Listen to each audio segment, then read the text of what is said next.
La nuit était longue, et les gardes qui faisaient le tour du cloître dirent plus tard avoir entendu un cri semblable à celui d'un cochon avant que tout ne redevienne calme derrière la porte de la cellule.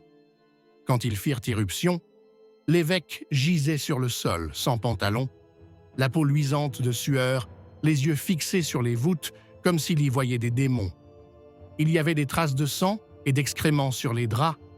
Il respirait bruyamment, et une odeur putride s'échappait de sa bouche, comme si la chair se décomposait déjà à l'intérieur de lui. C'est ainsi que commencèrent les dernières semaines de l'évêque anglais, dont il fait mention plus tard dans les archives du monastère. Son corps s'affaiblissait, son esprit vacillait, son âme cherchait le salut. Mais ses paroles étaient pleines de haine et de peur. Le médecin, appelé au matin, nota dans son rapport « pouls irréguliers, langue blanche, urine foncée, odeur forte ». Il ordonna une saignée en petite quantité 2 fois par jour, une tasse de sang, le matin et le soir. À midi, on appliqua des sangsues sur ses tempes et ses aisselles, pendant un quart d'heure chacune. Les serviteurs lui frictionnaient la poitrine avec une pommade à base de saindoux et d'ail pilée 3 fois par jour, changeaient les couches de feutre sous son dos, car les plaies commençaient à s'infecter. L'évêque criait à chaque contact, crachait et exigeait qu'on lui lise des psaumes, mais 1 minute plus tard, il hurlait, qu'il entendait des moqueries cachées dans les paroles des serviteurs. Sa cellule empestait l'urine, les médicaments et le sang. Son lit était couvert de taches jaunes, ses oreillers étaient trempés de sueur. Les serviteurs racontaient plus tard qu'ils l'entendaient parfois murmurer dans son sommeil qu'il y avait un complot contre lui, que les moines voulaient l'empoisonner. Chaque cruche de vin et chaque bol de soupe était égoutté par un serviteur spécial qui notait dans un livre « testé, sans danger ». Mais le évêque soupçonnait quand même une substitution et ordonnait de changer les goûteurs tous les 3 jours, craignant un complot. À cette époque, des personnes de la noblesse commencèrent à arriver au monastère. Certains espéraient consolider leur influence, d'autres exigeaient, au nom des héritiers, d'être autorisés à voir le mourant. La garde était assurée par équipe. Pendant la journée, des personnes issues de vieilles familles se tenaient à la porte. Et la nuit, elles étaient remplacées par des serviteurs du nouvel entourage, des personnes de confiance du évêque lui-même. Cela provoquait des querelles, et les rapports faisaient état de bagarres dans les couloirs. Les clés de la porte étaient détenues par le supérieur du monastère, mais on disait qu'il existait une autre clé, qui se trouvait en la possession d'un des jeunes prêtres, et qui ouvrait un passage secret vers la cellule. Ce passage était parfois utilisé pour faire entrer des médecins ou des scribes afin que l'évêque puisse dicter des lettres.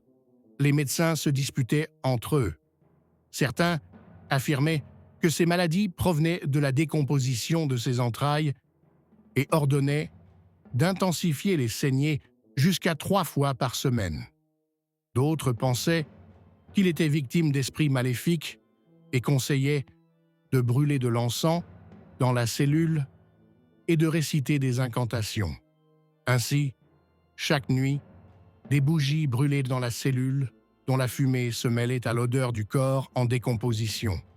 À l'aube, on lui donnait une pincée de poudre d'opium pour soulager ses souffrances, et 2 cuillères de sirop de pavot pour la nuit, mais même ainsi, il se tordait de douleur et criait qu'il voyait les flammes de l'enfer près de son lit.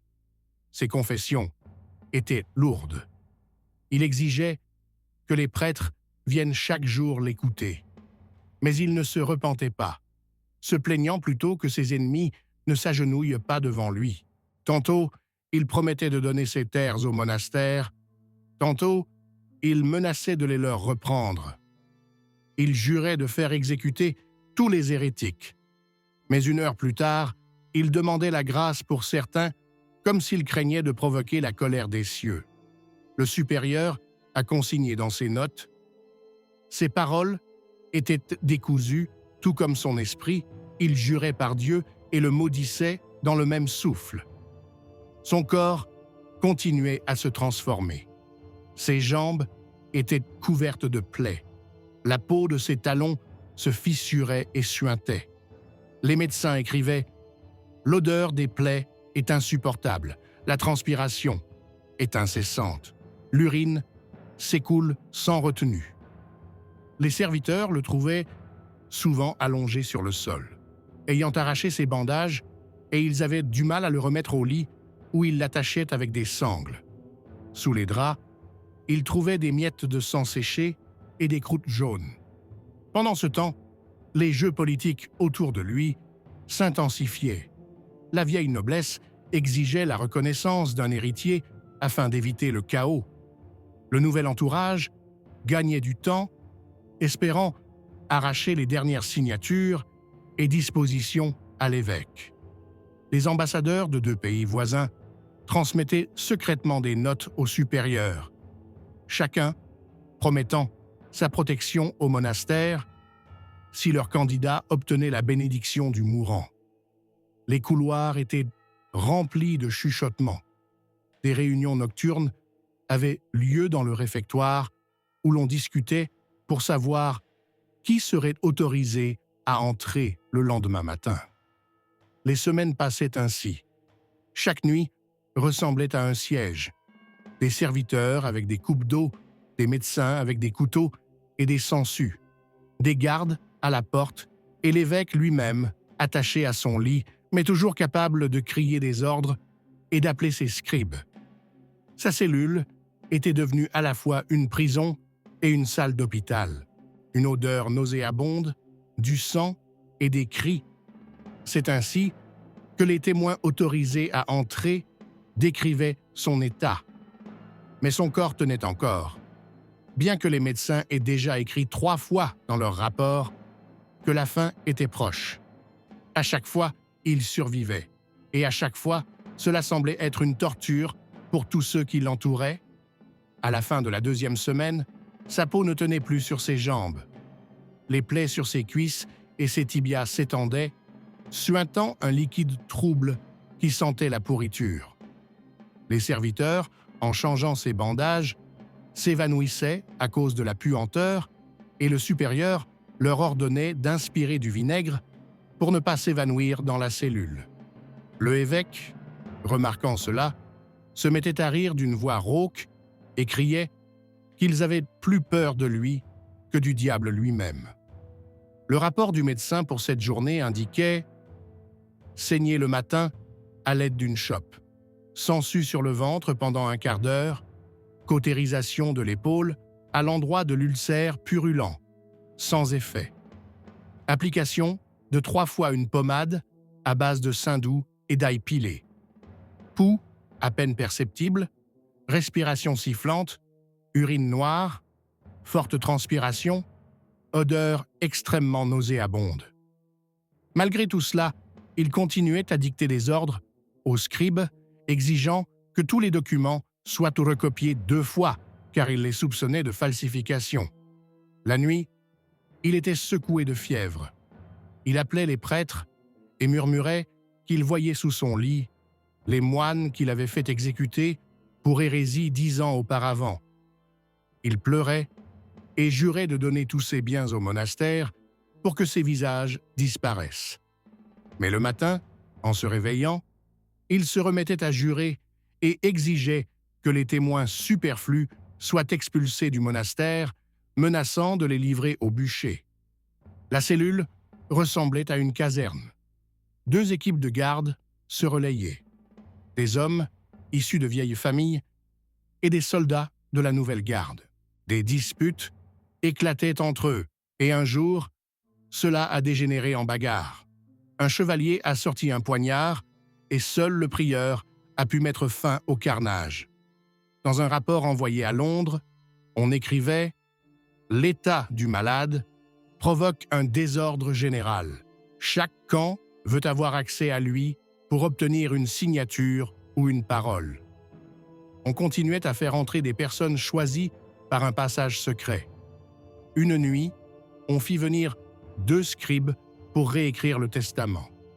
On disait que l'évêque, dans son délire, avait laissé ses terres à une seule famille, mais que le lendemain matin, dans son lucidité, il avait ordonné de détruire les documents. Le jour, il bénissait l'héritier, issu de la vieille lignée des seigneurs. La nuit, il exigeait que le pouvoir soit transféré aux partisans du nouveau pouvoir. Le caractère confus de ces paroles permettait à chaque camp d'affirmer que c'était lui qu'il avait reconnu à l'agonie. La médecine ne lui apportait aucun soulagement. Les saignées se poursuivaient 2 fois par jour, les sangsues étaient posées de plus en plus souvent, déjà sur le cou et sous les genoux. À l'aube, on lui donnait une pincée d'opium pour le calmer, mais cela ne faisait souvent qu'aggraver son délire. Il murmurait qu'il entendait chanter les anges, puis appelait aussitôt les serviteurs, terrifiés, affirmant qu'il s'agissait d'un chœur de démons.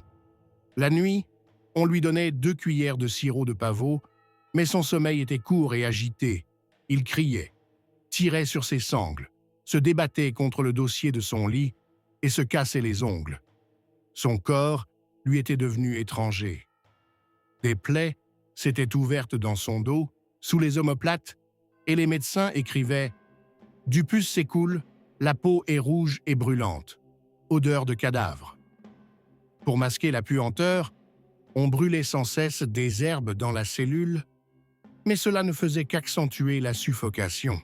Les prêtres sortaient les yeux rouges et toussants, et beaucoup refusaient d'entrer, prétextant la maladie.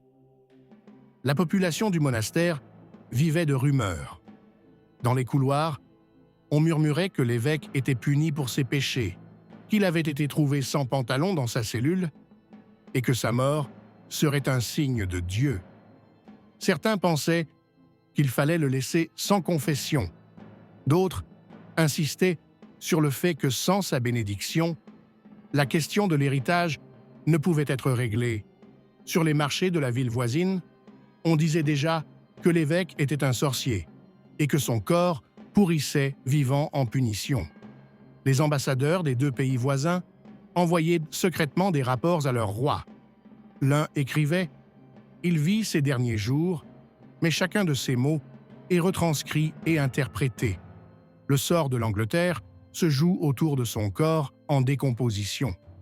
L'autre affirmait « Il est toujours dangereux, car même dans son délire, il réclame des exécutions et des excommunications. » Au cours de la 3e semaine, il commença à avoir des diarrhées sanglantes.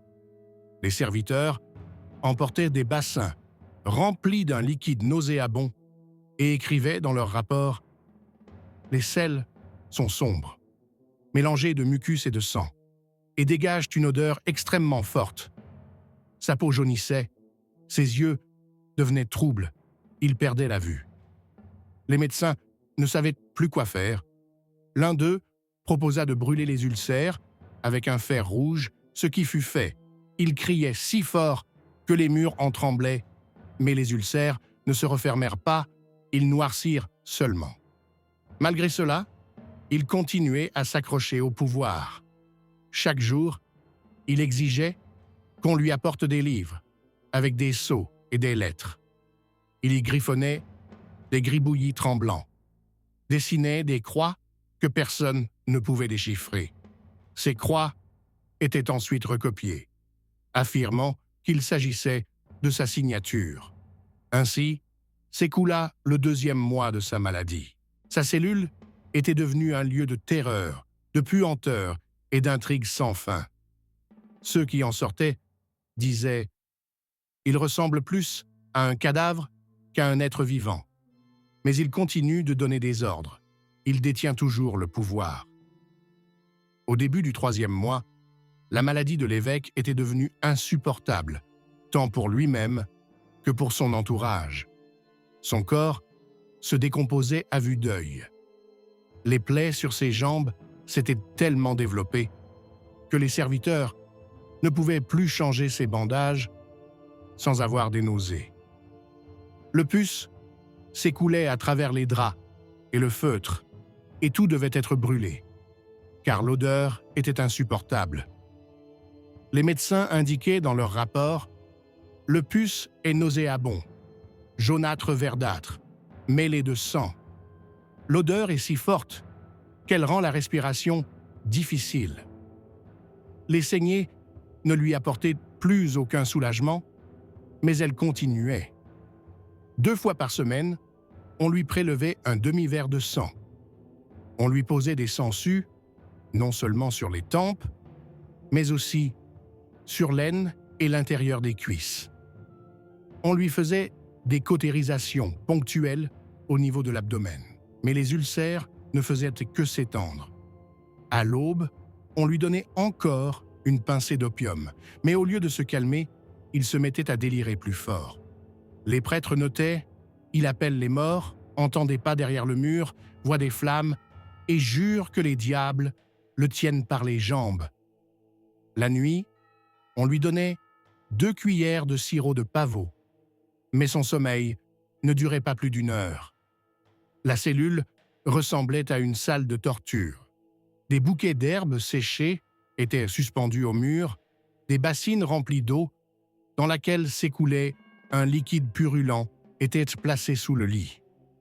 Des morceaux de fer brûlés, après avoir été utilisés pour cautériser la plaie, gisaient sur le sol. Dans un coin se trouvait un livre tout taché de sang, qu'il avait ordonné de garder à portée de main pour de nouvelles instructions. Les serviteurs l'attachaient au lit avec des sangles, car il s'agitait, arrachait ses bandages, enlevait les croûtes de ses plaies avec ses ongles et les jetait au visage de ceux qui le soignaient. Son psychisme était définitivement brisé. Le jour, il pouvait crier sur les serviteurs, les accusant de complot, et le soir, dans son délire, il tombait à genoux et sanglotait, implorant le pardon. Le supérieur écrivait « Il change d'humeur toutes les heures. Tantôt il menace de mort tout le monde, tantôt il promet l'aumône, tantôt il exige qu'on rédige immédiatement son testament et ordonne aussitôt qu'on le brûle. » Les intrigues autour de lui s'intensifièrent. Les vieilles familles insistaient pour que sa volonté soit officiellement consignée. Son nouvel entourage fit venir ses scribes et lui glissa des papiers pendant la nuit, profitant de son état inconscient. L'un des scribes avoua plus tard « Il tenait la plume, mais n'écrivait pas des lettres, seulement des lignes. Nous avons interprété cela comme un signe et avons apposé nos sceaux. » Des rumeurs circulaient selon lesquelles il existait déjà plusieurs testaments, chacun favorisant différents groupes. Les gardes dans les couloirs ne cachaient plus leur animosité. Les changements de garde se transformaient en affrontements. On entendait le bruit des épées. Une nuit, 2 personnes ont été tuées juste devant la porte de la cellule. Le supérieur a ordonné de sortir les corps par un passage secret afin de ne pas perturber le malade. Les rapports indiquaient « Le monastère est devenu un camp. Chaque pas du mourant est couvert de sang. » Les serviteurs ont commencé à disparaître. Certains ont été transférés, d'autres ont été retrouvés morts dans le jardin. On disait qu'ils avaient été éliminés parce qu'ils pouvaient témoigner de l'état de l'évêque. Le même supérieur écrivait « Le malade crie de plus en plus fort, mais sa voix n'a plus de force. L'odeur de son corps est plus effrayante que ses paroles. » Ses confessions se transformèrent en un flot de délire. Il avouait sa débauche tout en maudissant les moines qui osaient le lui rappeler. Il disait qu'on le trouverait sans pantalon au jugement dernier et que tout le monde connaîtrait alors ses péchés. Il jurait avoir vu des anges noter chacun de ses mots et cracher aussitôt sur la crucifixion. Les prêtres sortaient pâles et silencieux. Beaucoup refusaient désormais d'entrer dans sa cellule. Entre-temps, son corps était devenu une source de contagion. Plusieurs serviteurs tombèrent malades de fièvre et se mirent à tousser. Les médecins écrivaient « Une odeur de décomposition et une puanteur se répandent dans le monastère. Les gens s'évanouissent. » Des rumeurs circulaient selon lesquelles la terre sous sa cellule était imprégnée de morts. Les ambassadeurs des pays voisins réclamaient désespérément des nouvelles. L'un d'eux écrivait « S'il meurt sans avoir exprimé clairement sa volonté, la guerre éclatera. » Un autre « Son cadavre vivant sert déjà d'instrument à des complots. Chaque heure de retard ne profite qu'à ceux qui cachent les documents et les sceaux. » L'évêque continuait à donner des ordres. Il exigeait des exécutions, exigeait que les moines conduisent les serviteurs dans la cour et les battent à coups de bâton. Il pouvait à peine lever la main, mais il menaçait tout le monde du doigt. Ceux qui le voyaient disaient « Ce n'est plus un homme, mais il n'est pas encore mort. » Ainsi commença le 3e mois de son agonie. Il était entouré d'une odeur nauséabonde, de délire et de conspirateurs qui se partageaient déjà son pouvoir de son vivant. À la fin du 4e mois, la maladie le rendit impotent. Il ne se levait plus de son lit. Ses jambes étaient tellement décomposées que les médecins écrivirent « Les tissus des tibias se sont détachés, les plaies sont profondes, elles sentent la mort. » La peau de son ventre jaunissait et celle de ses mains noircissait. Son visage était couvert de taches grises et ses yeux s'opacifiaient. Il avait complètement perdu la vue de l'œil droit et ne voyait plus que des ombres floues de l'œil gauche. Ses serviteurs remarquaient qu'il se tournait souvent vers le mur, pensant qu'il y avait quelqu'un. Les saignées étaient moins fréquentes, une fois tous les 3 jours, car le sang sortait difficilement de son corps. On ne lui mettait plus de sangsues. Sa peau refusait de les retenir. Les cautérisations ont été remplacées par des frottements avec une pommade à base de saindoux, d'ail et de genévrier broyé, mais les plaies ne se refermaient pas. On lui donnait désormais de l'opium 2 fois par jour, une pincée le matin et le soir, mais il ne s'endormait pas et marmonnait. Le sirop de pavot provoquait des vomissements. Les médecins écrivaient « Le pouls est à peine perceptible, la respiration est difficile, la langue est noire, l'urine est rare, l'odeur est extrêmement forte. » La cellule était devenue un tombeau vivant. Il fallait changer les draps et le feutre 2 fois par jour, mais ils étaient quand même imprégnés de sang et de pus. Sous le lit, il y avait des bassines remplies d'écoulements. L'air était lourd, les murs empestèrent la mort. Les prêtres ne pouvaient entrer qu'avec le visage couvert. Certains ont écrit plus tard que l'odeur était celle d'une tombe ouverte. Sa voix avait presque disparu. Il murmurait, et les scribes se penchaient vers son visage pour saisir ses mots. Ces mots furent ensuite interprétés de différentes manières. Certains affirmaient qu'il avait béni l'héritier de la vieille lignée des seigneurs. D'autres juraient qu'il avait transmis le pouvoir à un nouvel entourage. Dans l'obscurité de la cellule, des documents estampillés virent le jour, tous contradictoires les uns avec les autres. Les gardes ne cachaient plus leur haine. Une nuit, 2 groupes se sont affrontés dans le couloir près de la porte. 2 hommes ont été poignardés, un autre est mort de ses blessures le lendemain matin. Le supérieur a écrit « Le monastère est couvert de sang. L'évêque respire encore, mais tout le monde se bat déjà autour de lui pour prendre sa place. » Les serviteurs ont commencé à refuser de s'occuper de lui. Ils disaient que son corps répandait la contagion et que 3 personnes étaient déjà mortes de fièvre. Le supérieur a alors ordonné qu'on amène des garçons de la campagne pour changer ses draps. On les a contraints à le faire sous la menace et ils pleuraient quand on les obligeait à sortir les draps ensanglantés. L'évêque avait complètement perdu le contact avec la réalité. Il appelait ses parents décédés, se disputait avec eux, leur criait dessus, puis les suppliait. Il disait qu'il sentait le feu et se débattait dans ses sangles jusqu'à se déchirer la peau des mains. Les médecins ont constaté « L'esprit est confus, le délire est continu, les yeux sont sans vie ». Mais même dans cet état, son nom était utilisé.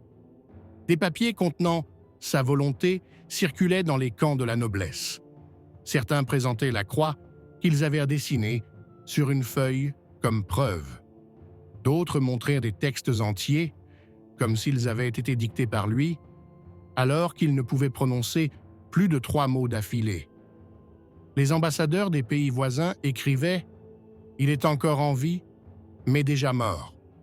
Son souffle sert de bouclier à certains et de prétexte à d'autres. » Et pourtant, personne n'osait déclarer mort ce qui était en train de se passer. Tant qu'il râlait et se débattait dans ses liens, la lutte continuait. Le supérieur notait « Nous avons peur de lui. Nous avons peur de son odeur. Nous avons peur de ses yeux. Nous avons peur de sa voix. Mais ce que nous craignons le plus, c'est que lorsqu'il mourra, une tempête nous emportera tous. » On ne pénétrait presque plus dans sa cellule. Les serviteurs se contentaient de lui apporter de l'eau et de la nourriture, mais ils n'y touchaient pas. Ses lèvres étaient gercées, sa langue enflée, ses dents branlantes et tombantes. Sous sa tête reposait un chiffon imbibé de sang et de pus. Son corps était immobile. Il ne bougeait que rarement la main. Mais même ce mouvement terrifiait ceux qui l'entouraient. Au 4e mois de son agonie, il ressemblait déjà à une momie vivante, respirant, puant, mais dépourvu d'apparence humaine. Et pourtant, on continuait à le considérer comme le centre du pouvoir. Au 5e mois, sa respiration devint rare et sifflante. Il n'ouvrait plus les yeux. Son corps était couvert de taches sombres. La peau de ses mains et de ses pieds se décomposait. Les médecins ont noté langue noire, respiration saccadée, pouls imperceptible. Il gisait immobile. Les sangles n'étaient même plus nécessaires. Les serviteurs ne faisaient que lui approcher de temps en temps un chiffon imbibé de vinaigre. Mais il ne réagissait pas. La veille de sa mort, il a reçu l'extrême onction. Le prêtre a écrit « Il n'y avait pas de mots, seulement des gémissements. Nous avons prononcé des prières, mais il n'a pas répondu. Dans la nuit, il poussa un long râle, puis son cœur s'arrêta. Le rapport du supérieur dit « À minuit, l'évêque a cessé de respirer. La mort est survenue dans la puanteur et sans un mot. Lorsqu'on a essayé de soulever le corps, les draps collaient à la peau.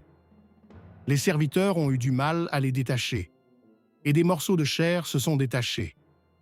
Du pus s'écoulaient des plaies, l'odeur était insupportable. Son corps fut lavé en silence, beaucoup se détournaient et vomissaient directement dans la cellule. Les médecins ordonnèrent de procéder immédiatement à l'embaumement. Cela s'avéra presque impossible. Le ventre était gonflé et on entendait des gargouillements à l'intérieur. Lors de l'autopsie, un liquide nauséabond s'écoula, provoquant l'évanouissement d'un des scribes. Les médecins tentèrent de verser du vin et des décoctions à base de plantes à l'intérieur, mais les tissus ne retenaient rien. Tout s'écoulait. Le corps commençait déjà à se décomposer. Le rapport indiquait « L'embaumement a échoué. L'odeur de décomposition se répand dans tout le monastère. » On l'emporta pendant la nuit pour éviter tout tumulte. Mais les rumeurs finirent par se répandre. On disait que l'évêque était mort sans pantalon, tel qu'on l'avait trouvé au début de sa maladie, et que Dieu avait montré ses péchés. Les foules dans la ville murmuraient « Il est parti comme il a vécu dans la honte. » Après sa mort, une tempête éclata. Plusieurs testaments apparurent, tous contradictoires. L'ancienne noblesse affirmait qu'il avait reconnu leur héritier. Le nouvel entourage montrait des documents portant d'autres signatures. Les ambassadeurs des pays voisins menacèrent d'intervenir si leur candidat n'était pas accepté. Le monastère se transforma en champ de bataille. Plusieurs serviteurs qui avaient conservé des notes sur les derniers jours du souverain furent retrouvés morts. On disait qu'ils avaient été éliminés pour cacher la vérité sur la falsification. Les prêtres se disputaient. Certains affirmaient qu'il était mort sans se repentir, d'autres que son dernier souffle avait été une prière. Le peuple voyait dans sa mort un signe de châtiment. Sur les marchés, on disait que c'était une punition pour sa débauche et sa cruauté. Le pouvoir vacillait. Pendant plusieurs mois, l'Angleterre vécut dans la rumeur et la peur. Chaque camp présentait les dernières volontés de l'évêque. Des affrontements éclatèrent dans les villes. Les moines qui avaient survécu à sa maladie écrivirent dans leurs chroniques « L'odeur de son corps est restée entre nos murs. Même après sa mort, il divisait les gens et semait la confusion. » Ainsi s'acheva la vie de l'évêque qui avait autrefois tenu le destin entre ses mains. Sa mort n'apporta pas la paix. Elle ne laissa derrière elle que la puanteur, des documents falsifiés et la guerre entre ceux qui se disputaient son pouvoir.